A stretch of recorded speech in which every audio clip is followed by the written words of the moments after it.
Welcome to Transforming the Toddler Years, a Core 4 parenting podcast blending soul and science-based strategies to empower pandemic moms like you, raising kindergarten-ready kids.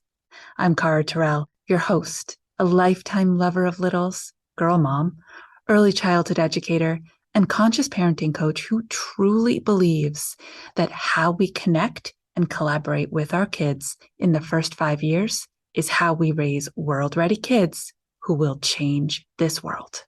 Today's episode has somebody that I have been wanting to meet for the longest time. I am so grateful that she's here with us. Her name is Dr. Laura Schwinn, and she is cool.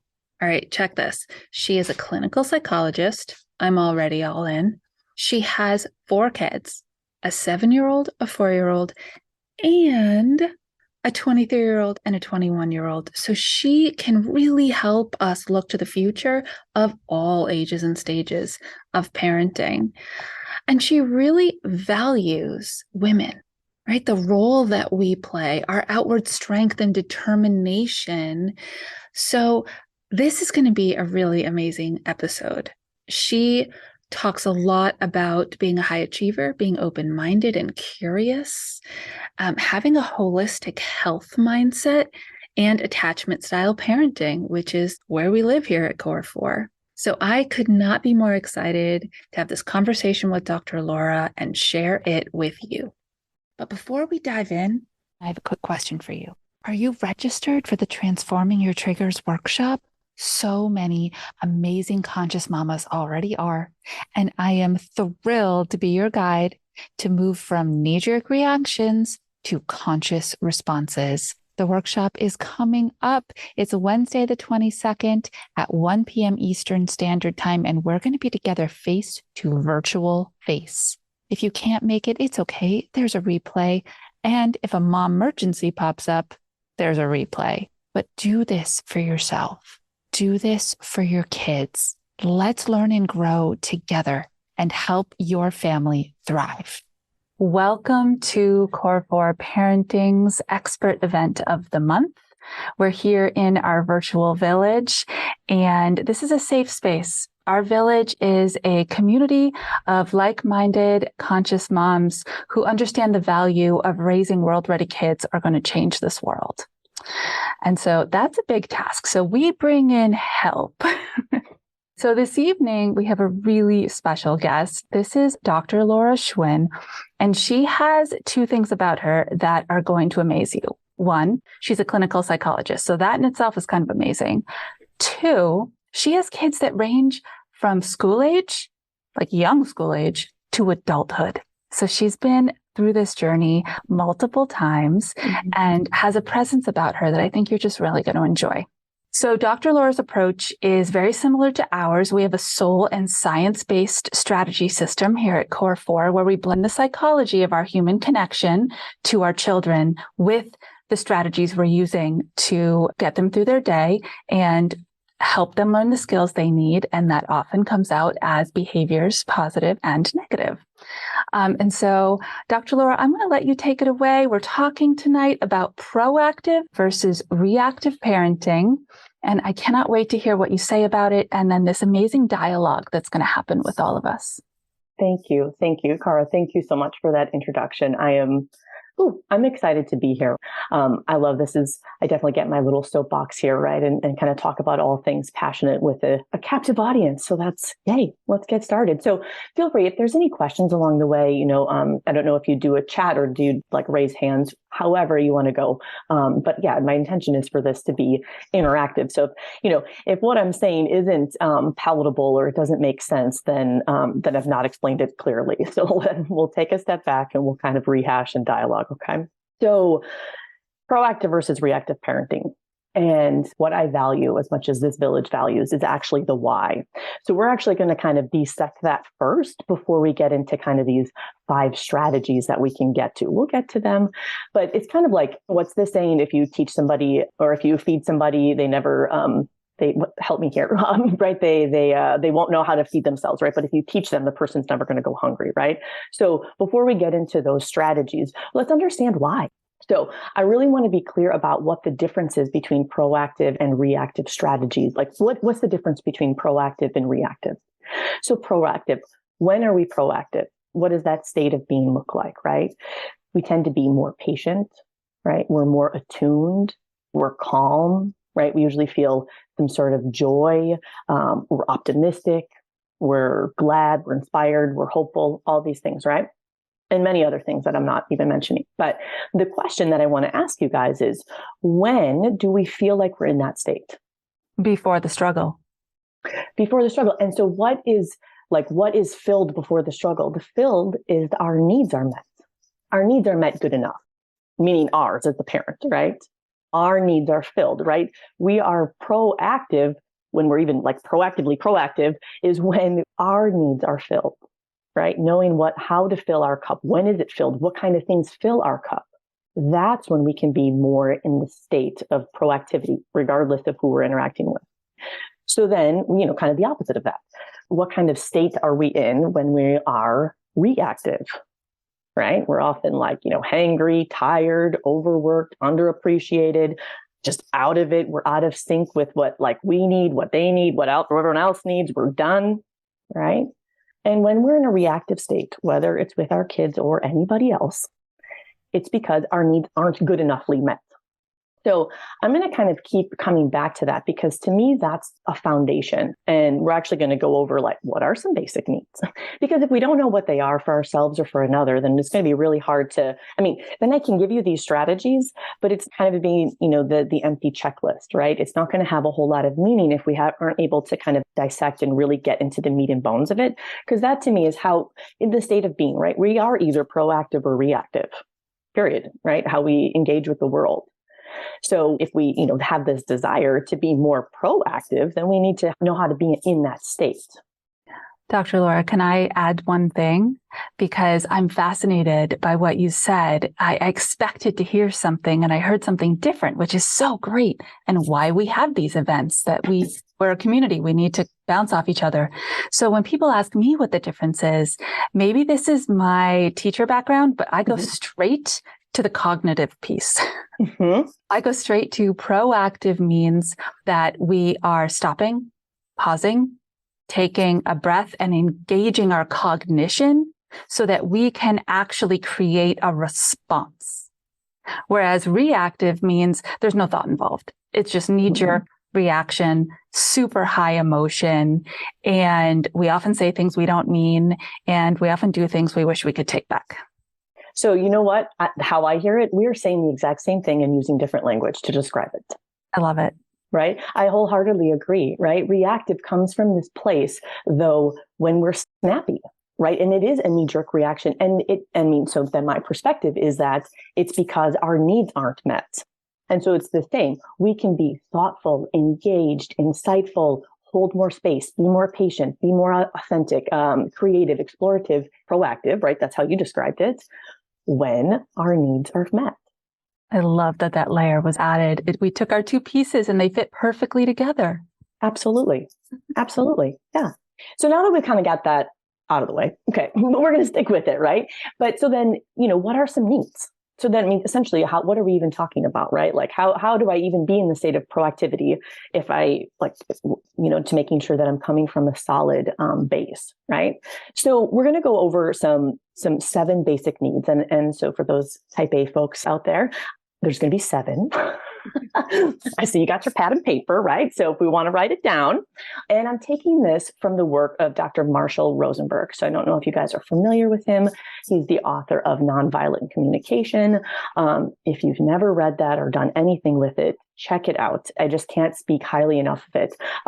Because to me that, so much of, I think, reactivity comes from communication. That's not only verbal, it's nonverbal too, right?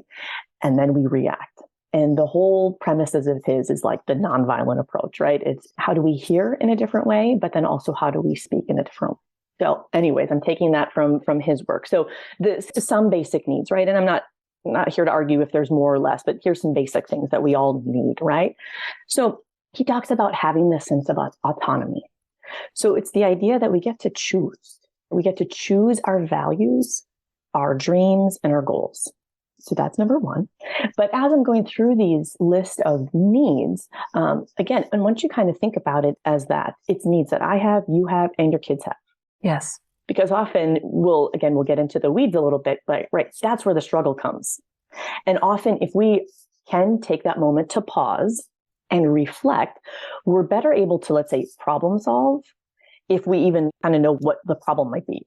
What if, we can put the puzzle together if we have an understanding of what the image is supposed to be. Mm-hmm. Okay. So number 2, celebration. That we're celebrating like dreams fulfilled, celebrating new life, celebrating accomplishments, right? And that also means celebration of the losses. Mm. Number 3, the need to have integrity. So integrity, and again, this is how that he's defining them, is this sense of creativity, sense of authentic being. So that's what he's talking about in integrity.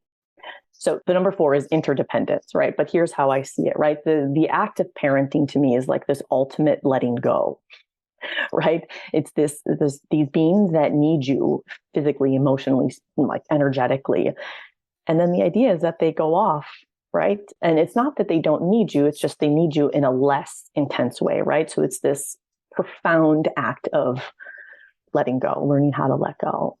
And I tie this need, this interdependence need, right? So it's the need for closeness, emotional safety, honesty, respect, acceptance, belonging.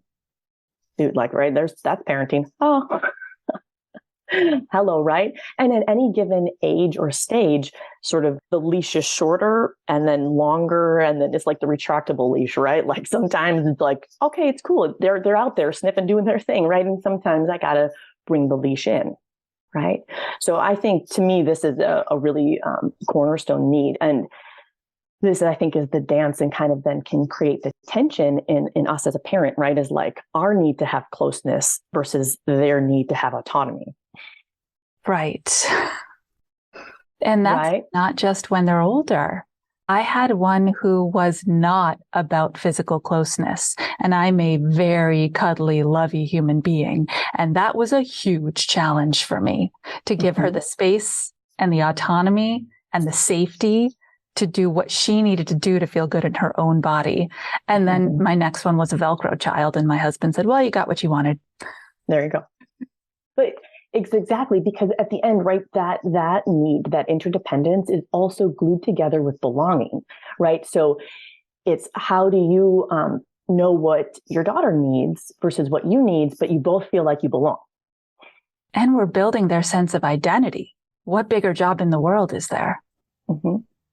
So you see how, as we're kind of picking away at these, the more we understand about these basic needs, right, then that's when the internal work, and that to me is the conscious parenting, right? It's when we can reflect and say, okay, how do I get this met? Am I even getting this met?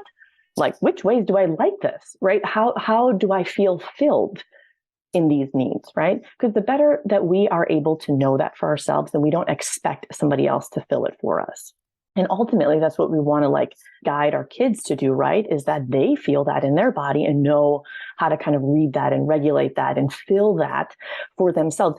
And it's not, of course, we need external cues and validation too, but we also need to be able to do it for ourselves, right? That's what we're talking about, resilience and conscious people in the world.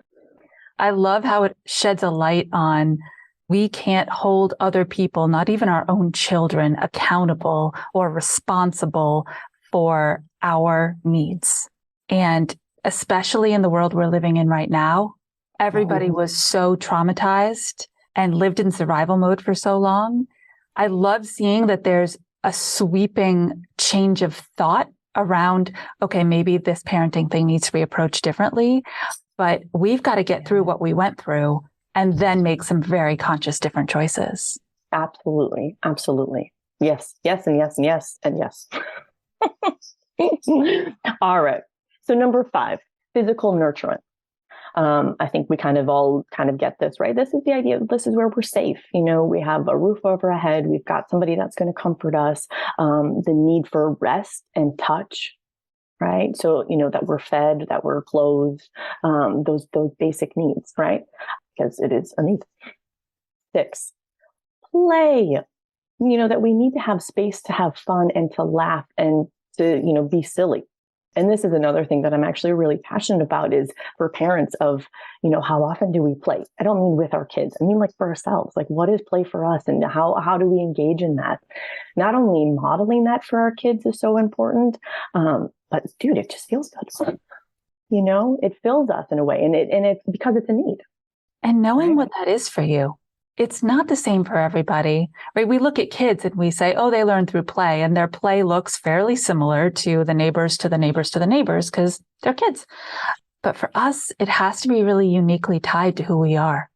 And I think that also, this is stemming into a bigger cultural stereotype, but it's that we value it, right? We're starting to have more dialogues and valuing it for kids, right? Kind of saying, oh, we're starting to kind of come back into that light of that play is valuable. We also need to hold that space for adults because still, we're so linked to time is equal to productivity is equal to, financial reward. Right? I'm not getting paid to play, right? So I'm not going to do it, or I'm not going to make it a priority, right? Or I can't make it a priority because X, Y, and Z, right? And so, to me, this is all about, these needs. We're on number 6, right? But it's not necessarily if we make it into like a pie chart, it's not that they're all equal, right? And they're all going to kind of ebb and flow on any given day, month, a year that we need more or less in one of these things. It's just making sure that we have time for it, period. I love concept of quality over quantity. That's a great point, because if it is really high quality play or high quality care time for ourselves, we might not need 3 days of it. Mm-hmm. 2 hours might do. Right. Again, this comes back to, my personal approach is like getting at the why do we ever do anything? It can be really easy to take like a week vacation and just tune off for a week. And if we were more intentional with our time, maybe we wouldn't need such a long reprieve. Again, it's having a better balance of all of those things, all of the components that we're responsible to in this modern life, being a parent, being a working parent, etc.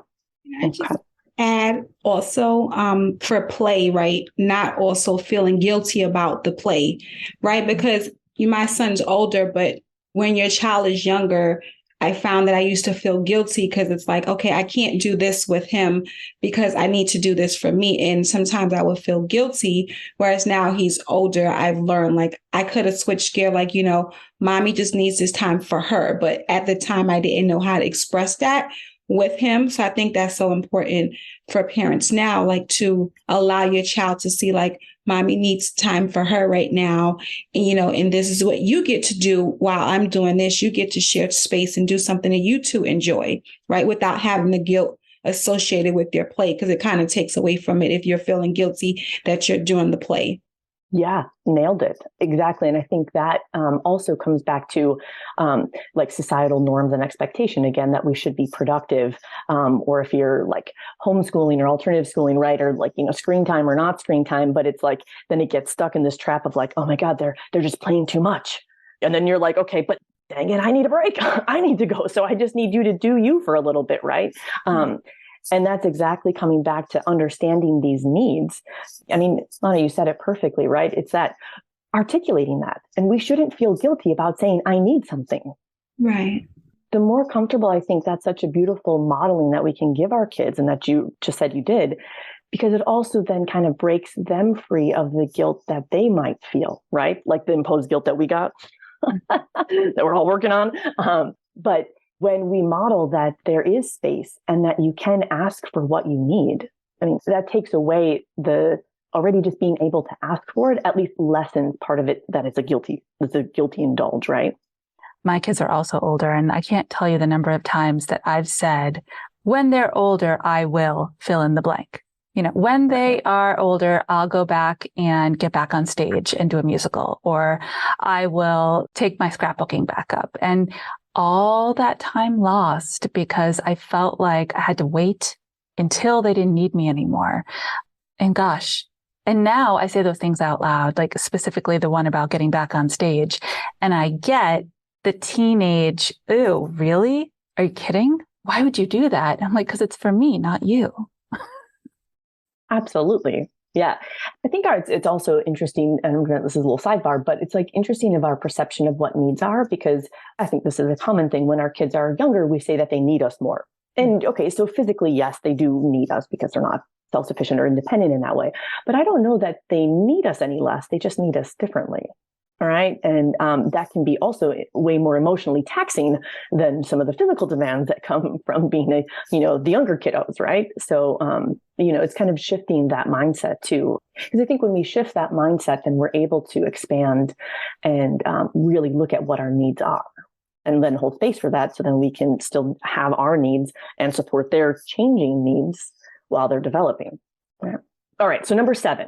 It's spiritual communion, right? And I'm not talking about any kind of religious affiliation, but it's this need to feel peace and harmony and beauty in the world, symmetry. And, this is, to me, like why we've ever even had like arts programs, whether that's, dance to musical to moving your body. It's that need to feel this connection with something that's bigger than us. Well, we talk a lot about here at Core 4 the mind, body, spirit parenting approach. And when we get into the spirit and the emotional realm, it can get a little murky depending on what the environment of the household is. But really, ultimately, I just believe with all my heart that kids are spirit. That's how they come into the world. That's how they show themselves. The energy that they put out before they can even talk is their spiritual energy. How often do you hear people say, oh, that kid's got spirit. Oh, he's a spirited one. They don't mean it nicely, but they're noticing the energy that these kids come into the world with and preserving that energy. Not squishing it, not trying to mold it or change it is one of the proactive missions here. Like I can't ding dong, to me, that is the essence of being proactive, right? And so it's when we understand and value that, then we're not going to try to squish it out. Even if right? it doesn't look like ours or sound like ours. Absolutely. So hard. Of course. Ain't easy. Easily stated, not always easy to be implemented. Absolutely. Okay. So, right. Again, this is my big take home, right? It's so important. We need to know how and when, and especially when, right? And again, this shouldn't come back to any kind of shame or blame if we don't know, right? This is like, okay, no better time to start figuring this stuff out than now. And knowing that it can change, right? Maybe, Cara, you're not so into scrapbooking anymore. Maybe you still are. I don't know. It doesn't really matter, but it's about what is it that you do that lights you up? Right. And if you don't know, giving yourself the space and time to explore without guilt.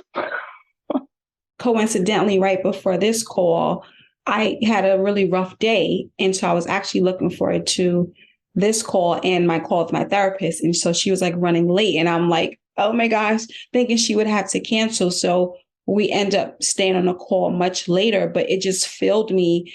And so it just changed my energy. So now that I'm ending a call with her, I'm back to that joyous place, right? Because happiness is fleeting. It doesn't stay with you. But when you're in joy, you're in abundance, you're in flow. So that was for me, my playtime. I got to we had a wonderful session. So now that I'm on this call, I'm this is more speeding me with that spiritual energy. And again, my son's older. So he's like, all right, today's Thursday. So I know you have your call with therapist. And you have another call because, I'll share with him. And he's like, you look like you're feeling better. Right. So they also see those things. So being able to connect, and also to your point with your children, right? People often say, oh, you're a child. They don't have to feel like that. No, they have their own personality, and we shouldn't take that and yank it away from them. Right. Because why would you want your child to eat something that they don't like to eat when we wouldn't want that for ourselves? Because they're little people. You know what I mean? It's like, oh, you eat the Brussels sprouts because I'm eating it. But would you eat them if that's something that you wouldn't eat? Right. So not robbing them of that. Right. Understanding that. So learning to, you just have to tweak it. Parenting, it's your own approach, but just allowing your child to have that space and their own independence. It's so important. And also for the parent to have their own independence and own freedom. So all of these, autonomies and celebration, because it's a plethora of things to be a parent, and it's the village and it's the community. Ding dong. Absolutely. And I love, so often I've been thinking about complaining a lot lately, not like here, but like outside, like generally, like, wow, like as a culture, we just complain a lot. Work environments can be toxic and we complain. I think complaining is also a little cry of saying that we want to be seen, but instead of asking for the thing that we need, we complain. It kind of folds into kind of what you were saying, right? It's like, instead of only talking about the things that displease us, let's make sure that we are rejoicing and celebrating. That's number 2 up there. Okay. For you guys that wrote it down, like number 2, celebration is like, you get off this call and be like, wow, this filled me so much. I have so much joy, right? Like, so why do we have to be shameful of the things that we did maybe by ourselves, like without our family or our kids, that give us joy? Yeah. Like saying those things and really being just like owning it, right? Just owning that, because that is how they're going to, once that's modeled, we know that that's a powerful kind of like trickle down effect, right? Things that are modeled. So if we can model that for ourselves, just because it feels good, they're going to know that they can do the same. It's a sacred space and a sacred moment. So you're talking about these 7 needs, and you're saying them from both the parent and the child, right? Uh-huh. So how can you balance that? Because I tend to give it all to my kid, and so he gets all his needs filled. But sometimes it feels like it's at the expense of my time or my needs. And so how can you balance that better? That is the $1 million question.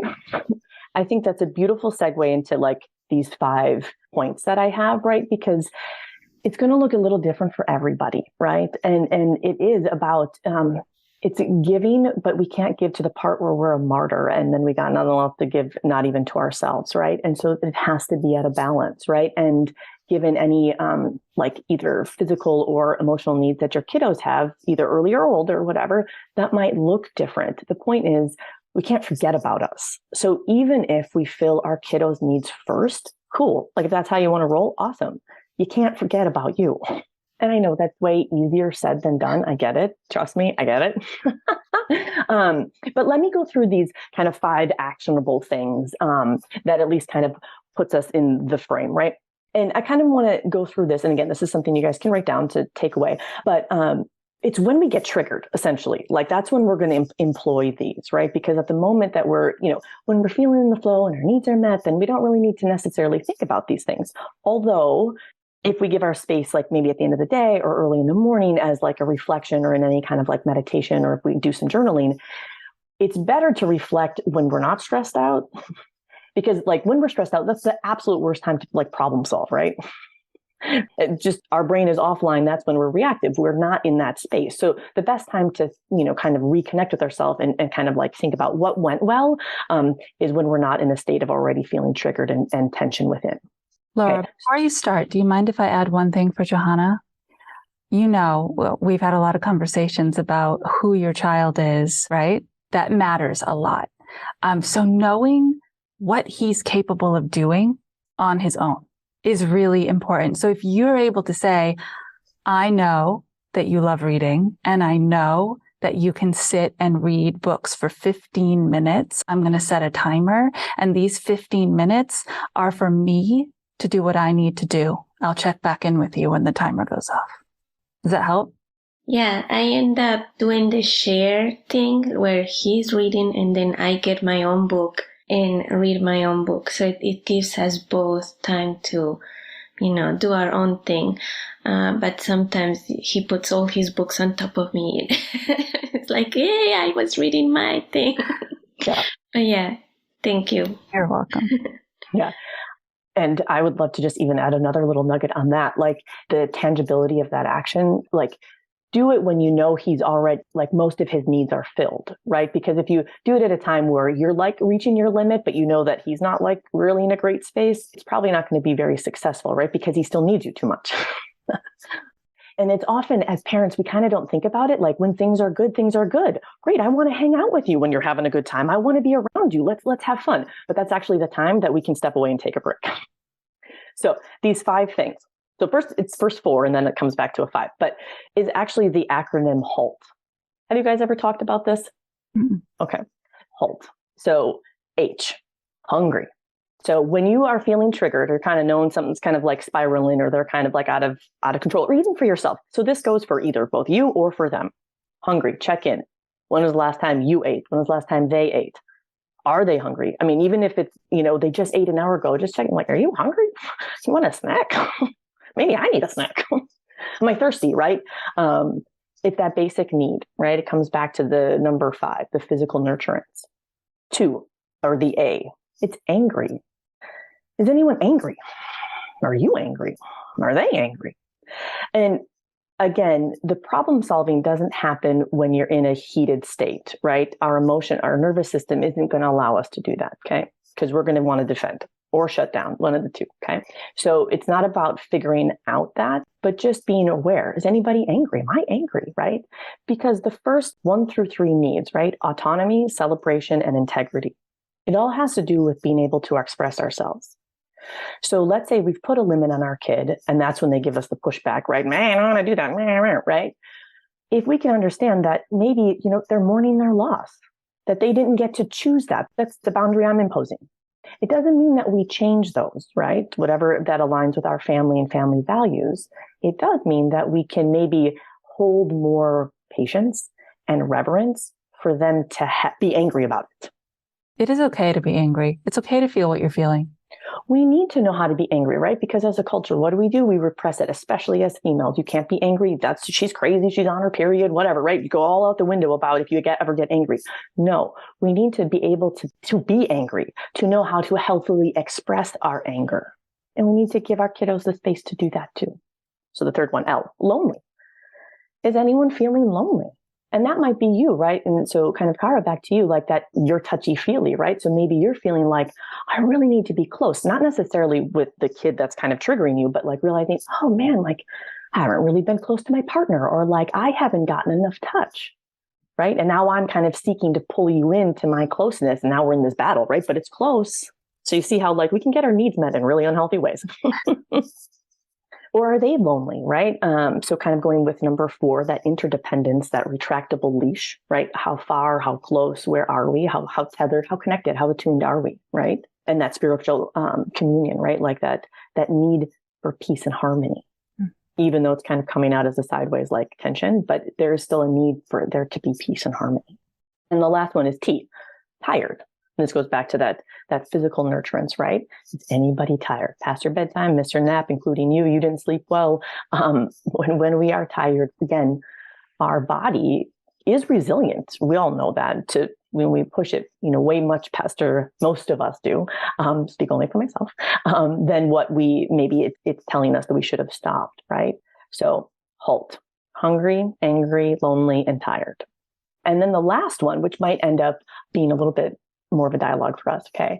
And tell me if you guys have ever talked about this, but it's actually about communication. And so my perspective, which seems, I know that it aligns with the village here, right? I know this, right? That our words matter.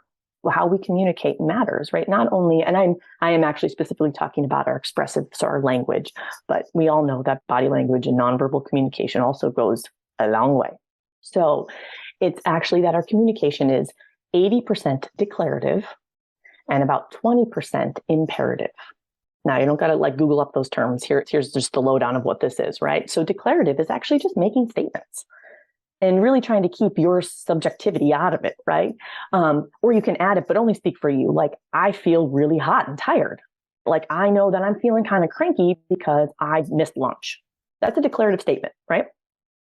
The imperative is those, I call them the rhetorical questions. And I feel like when we're younger, but even kind of that weird like teenage kid years too, like we do it and we like ask a question, but we're not really intending that it's a question. So you kind of know what I'm talking about. Like, I think the example I wrote down is like, so a declarative way would be saying like, let's go to bed. There's no wiggle room. Now I still might get pushback and angry and there might be a tantrum and all the things, right? But there's no confusion about what is happening. But now if I say an imperative way to say that would be, let's go to bed. All right. And now the kid starts to push back and no. And then you're like, no, I said we're going to bed, but actually you didn't.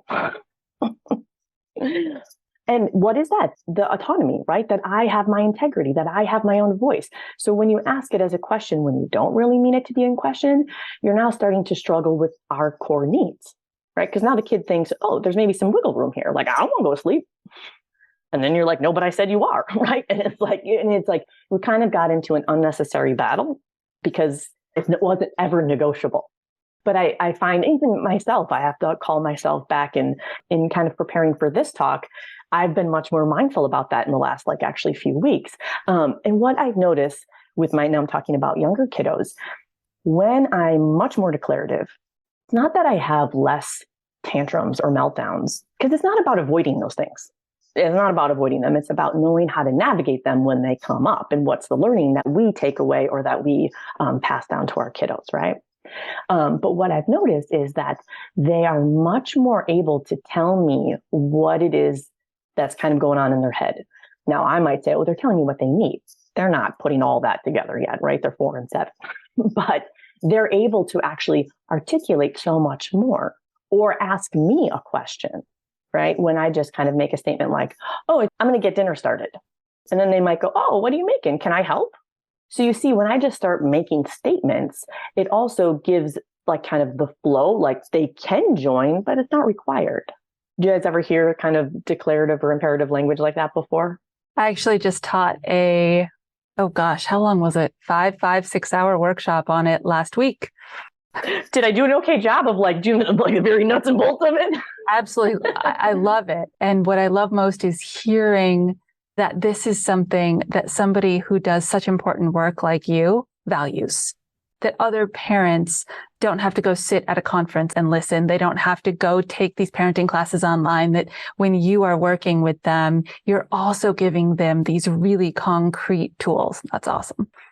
Cool. I'm a big fan, like I said, is always to come back of why am I ever doing anything? Holding myself accountable, right? And I really value language. And so if I'm going to value it, then I want to put my, money where my mouth is, right? I want to walk that walk and model that for my kiddos. It's their choice if they want to take it on, take it for themselves. But I'm going to do me and model that, right? And my last little kind of takeaway is this. It's kind of this cute, it's not cute, it's a little quote. And to me, it's kind of a little affirmation that goes on in my head, but it's from Carl Jung. So he's a psychologist, one of the early founders. But he stated that when there's power and control, there isn't love. And if we think about that, and that comes into parenting, the more we want to restrict and control, then we're not really coming from that unconditional space of love. And unconditional doesn't mean that there isn't any boundaries. Okay, so that may be another topic for another time. I come back and chat. But when we kind of get caught up on it being our agenda and being really emotionally invested in that, then we're really flowing down that flow of love that's going out. I love it. One of my early heroes, who I did get to attend a workshop with many moons ago, was Ross Greene. And he talks about collaborative parenting in the sense that kids want to do well, and they're always seeking to do well. If they can't, something's in their way, and it's our job to be the detective and figure it out, and then work with them to problem solve it. His work is amazing. And I just feel like it's been really groundbreaking in the way that I've taken it to whatever my intentions are with the intentional language piece. But I love how that quote that you just said and Ross Greene's kind of larger psychology methodology really come together. Mm-hmm. And I will just leave it with another reference if anyone cares. That also makes me think of another book, and it's by Dr. Gordon Neufeld. And he has a book, How to Hold On to Your Kids.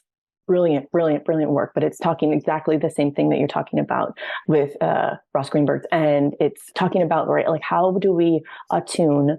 Because our kiddos are wired to be attached to us, meaning that they literally cannot survive without us. So we're wired to be attached. We're not here to do this alone, right? We're actually wired to be together, but also to have autonomy.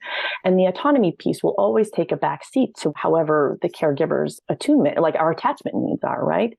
But he has a brilliant way of kind of breaking down of that retractable leash, how to keep them close, how to keep them, kind of give them the leash, but hold them back while using that intrinsic drive for them to want to be close to us. Yeah. Now, I put Ross's book in there, and I always hesitate because the title is misleading. It is. I know. You don't have to have a child who explodes constantly to get great value from this book. The other one that I'm popping in, but typing and talking at the same time, I've yet to master, is how to talk to your kids so they will listen and how to listen so they'll talk back. It's been printed, I don't know how many times. It's a classic at this point, but it dives deep into the words we choose, how we use them, the tone we choose, and then how it invites our kids to either be talkers or listeners when we in that conversation. I didn't realize we were going to do a book review tonight. This is awesome. Right? I have a question that I'm curious your perspective on. One of the things we talk a lot about is who we are. And then you opened tonight by talking about that this matters to you, to me, to the kid. Single parents notwithstanding, and I bow to you because that is a job that I don't think I could do. When there are other personalities in the household, and if they do not decide to embrace this proactive versus reactive thinking process, how does that play for our kids? Well, it kind of can create a confusing message. But I also think that the other side of this is that the world isn't the same. So you're going to have people that are more, let's say, proactive, period, whether that we can all think of, let's say, teachers or employers that were much more kind and respectful, even though maybe we hated the job, right? And then folks that were much more like reactive and we wanted to complain and leave or did or stay or whatever, right? So inherently, I don't want to jump the gun and kind of give any one way direction, because I think at the end of the day, when we have, let's say, two different things modeled, it can also give us a broader picture of what the world is like. It can also create not confusion necessarily for the kid, but confusion for the kid in that they might not understand your approach. So again, we can only be responsible for us. So if we're taking the more proactive approach versus the more reactive approach, we might have to really dig in and really articulate our why all the time. Because perhaps the other experience is so contrast, right? It's the polar opposite. But if you think about, what is a seesaw? It's actually the two ends to the same beam. So it's not any different. It's not proactive versus in a war, in a battle, reactive. We know proactive because we also know the other side of reactivity, right? So if that is also modeled in the house, and then just thinking about that, right? The proactive parent is much more likely, the kid is much more likely to ask why or to question what the other person is doing, right? Now, it's not then to badger or to shame how the other person is reacting, but it's a beautiful opportunity for you to articulate why this is important to you and why this is a value to you and why you choose to talk and communicate this way. I love that. Any other questions? Maybe not a question, but maybe a comment. In your 4 points, Mm-hmm. and you list hungry, angry, lonely, tired. Well, based on what I've noticed with my kid, it looks like sometimes his reaction to a third person might look angry, but I've learned to understand that it's coming from more like a sadness or disappointed or unfulfilled need. Like you were saying, he has this plan in his head and he wants to accomplish, go from A to B or, from start to finish. If he gets interrupted, he might, react, but to some third party, he might look angry. But in reality, I've realized that he's just sad or disappointed that he was not able to fulfill that need. And so I worked through that to complete whatever his need, to finish it to completion. And then he comes down and he realizes, okay, finally I was able to finish what I started. And so I was thinking maybe angry / sad, or. Well, absolutely, right. I didn't come up with that acronym. I definitely hijacked it from somebody that I can't even, I heard it on something so many years ago, so I can't even give credit to where credit is due. But what is anger? Anger is always a secondary emotion. And under that is usually sad or fear or grief. So, that actually brings, I remember Cara was mentioning something like that, where you have to label the emotions accordingly. It's not just angry and happy or sad. It's like a bunch of different adjectives that once you learn to identify them, you can react better. Also, because when you think of angry, you kind of get angry yourself, and you kind of, your own reaction might come out as mean. But if you see it with a different lens, like, oh, that kid is sad or disappointed, you feel more compassion to that kid, and you feel like, let me help instead of make it worse. You make it better, right? Absolutely. And I love that you said that, because I think this goes to Cara's earlier point where we're defining the differences between proactive and reactive, right? You see a kid, presumed he's angry or she's angry. You start to get angry, right? But before you even do anything, if you are in a good enough space, take a breath and then you can ask, why am I so angry? Right? It's because, oh, he had an angry face. Okay, what's that about? All right, I'm not even bothered by that. Okay. And it's usually because as a parent, especially as the mama, we want to be able to, we have this biological connection to our kiddos that like we want to fix it. And so I think usually we get angry is either we don't know how to fix it or we're not quite sure what to fix instantly, right? Anger. And then we're like, oh, how do I fix this?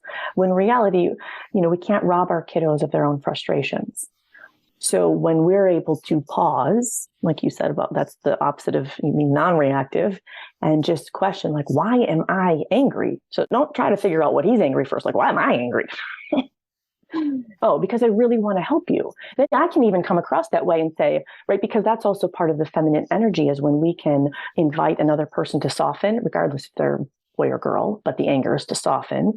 And I say, wow, like, I really want to help you figure this out. If somebody knows that they if I'm all angry and someone's like, no, it's like, and they're genuinely telling me that they want to help me figure it out, I'm probably going to take at least a little bit of my edge off. Because I don't see you as a threat anymore, right? We become angry when we view the other as a threat. So like he feels threatened that you're going to stop his playtime or he's not going to be able to finish it, right? Or whatever it is, right? Most of us, none of us like to be interrupted, quite frankly. And, I had a kid who has come so far. I had a kid who had the same thinking processes. She would come up with the end result in her head, every step that it was going to take to get there. And knowing that about her, I had to be able to empathize, say, wow, I can see how disappointed you are that you were not able to get this done the way that you were hoping to get it done right now. We do need to stop. But just my empathy for labeling that emotion and understanding her disappointment allowed her to put a pin in it and know that I meant that we would pick it up later and she would absolutely get to finish it. And that is the foundation of flexible thinking. And flexible thinkers do really, really well in the world. I have a quote that I take, and I love that you just said that. And it says, blessed be the flexible because they can't be bent out of shape. So, oh my gosh, if that's not an exclamation point on this unbelievable conversation and learning. This is exactly what I was hoping for tonight. I wrote to all of you and said, we're going to lean in, we're going to learn from, and we're just going to enjoy each other. And that's exactly what we did. Thank you for being here. Thank you for being vulnerable, coming up with your questions and your ideas and your comments and sharing this space. So thank you, everybody. Would you like to transform your triggers? Join me for a free workshop called exactly that. Transforming your triggers, 6 simple steps for hijacking reactions and crafting intentional responses. You will leave this 60-minute free workshop with actionable strategies and script starters to help you stop that knee-jerk reaction and truly engage with your child inside a challenging moment. Register with the link in the show notes, and I cannot wait to see you there. Thank you, Mama, for making time for yourself and prioritizing your parenting, listening to this podcast. Until the next episode, stay mindful and proactive as you transform the toddler years.